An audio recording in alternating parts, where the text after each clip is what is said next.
So recently, I've come across how much of a shitty YouTuber I actually am, because when I look at my videos and see that the footage is not in 4K, I do most of my footage at 1080p on a PC. Now, that's no excuse for probably some people in the community, but it's no excuse for my general well-being, because YouTube has already fucked me over by losing 18 subscribers. Thank you!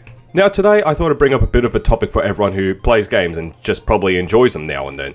It's actually got to do with video game addiction and basically the triads of how people are comparing it to other addictions in the world. Now yes, I have a whole heap full of games. I'm someone who enjoys playing games, and then I enjoy playing games on a daily basis, and then there are games like Overwatch that I like playing with friends. Now myself personally, I do a fair bit of gaming, but realistically I do somewhere probably between 10 to 20 hours a week because I'm actually out working most of the day, and as soon as I get home I just want to relax and not stimulate my mind for the next 4 to 6 hours. So realistically I probably only do about 2 hours of gaming a day. Now that number may not seem a lot, but when you think about it, that's nearly a full day of gaming within a week, which I could be doing something productive about, but you know what, fuck it. I enjoy my games and it's my life what I'd like to do. I think I should be using more of my productive time to make YouTube videos rather than playing Pokemon Go at the moment. Generally, I do put myself away from doing too much gaming because I know in the past it has affected my social life, which I know it physically has. Now, I'm not saying play games is bad. It's a good source of entertainment. There are people who have been making careers by just playing video games like Markiplier, PewDiePie, Pyrocynical, and Leafy's here. There are so many people who just resolve of playing games every day to make a career out of themselves. Now, social-wise, I actually find this really surprising because when I was watching KOI Speedy back probably when I was about 18 years old, he had met this guy named Legion while playing Call of Duty Black Ops 2, I think it was. They decided to actually meet in real life later on in a video. Now, I remember physically watching this and physically remembering it, and a lot of people do gain new friendships by just playing online or meeting online in games. In fair reality, I have met people online by playing games. I've met people such as Meta Excalibur 2012 and Feedercares, two really reputable people online who do their own thing, as well as meeting them face to face. And there have been people who I've met online that I've actually met in real life, including one of my best friends today, and as well as meeting a lot more people along the way. Now before I go into my life story, do I think I'm addicted to video games? Yes, in a fair amount, I think I'm a bit addicted because reality, I've spent a lot of money on skins and more games to play. But recently, there's been a bit of an article in my local paper from what I'm mentioning about video game addiction, and somehow people are comparing it additionally to drugs.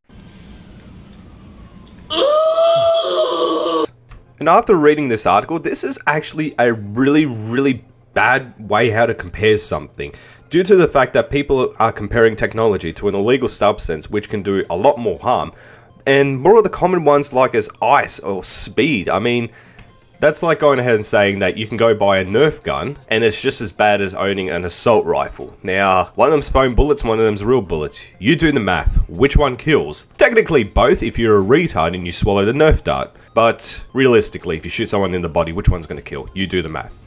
Now let's start to compare drugs. Now, I don't know shit all about drugs, but I know their effect on the human body can really do massive damage. Now, I remember half this stuff from school, and I researched a little bit of it on Google, but seeing what ice can do, like tearing your own skin, heart and kidney problems, and even depending on ice, which basically means your body is probably going to degrade and probably going to die, as well as your financial situations, probably all gone. And seeing these type of people in public who are really addicted and need this next fix, it can actually be really fucking scary. You don't know how they're going to act, you don't know if they're going to punch you.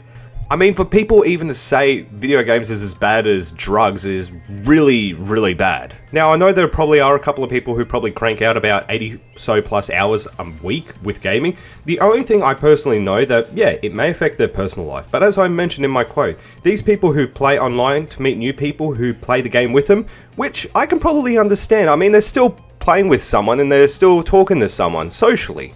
But the thing I'd really have to say is the worst thing with video game addiction is probably the money that you push out. Like, I know myself, I probably spent like about a good $2,000 this year on skins, keys, games and everything. But even then, I mean, that's still not bad. I mean, there have probably been people who spent like $10,000 to $500,000 just on games alone this year. But even comparing drugs to video games is honestly the worst excuse I've ever heard.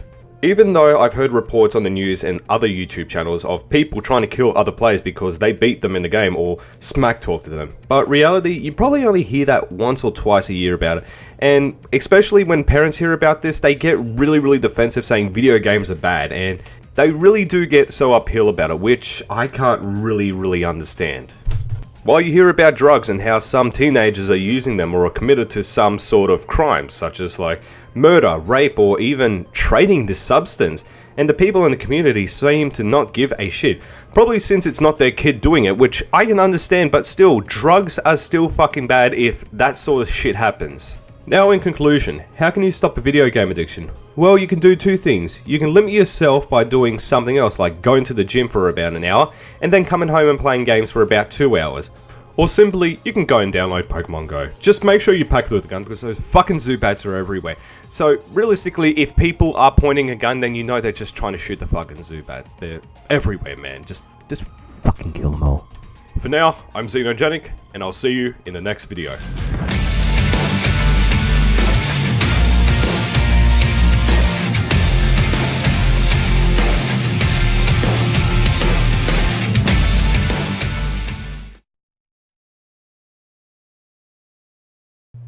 Just on a side note, I know it's been nearly 2 weeks since I uploaded a video. I really haven't been feeling well, but I want to thank everyone who's given me the support over the past couple of days in regards to this. I'm sorry I didn't put an update out. I was going to, but with the situation that's just been happening, I didn't have the time. But thank you everyone for everything.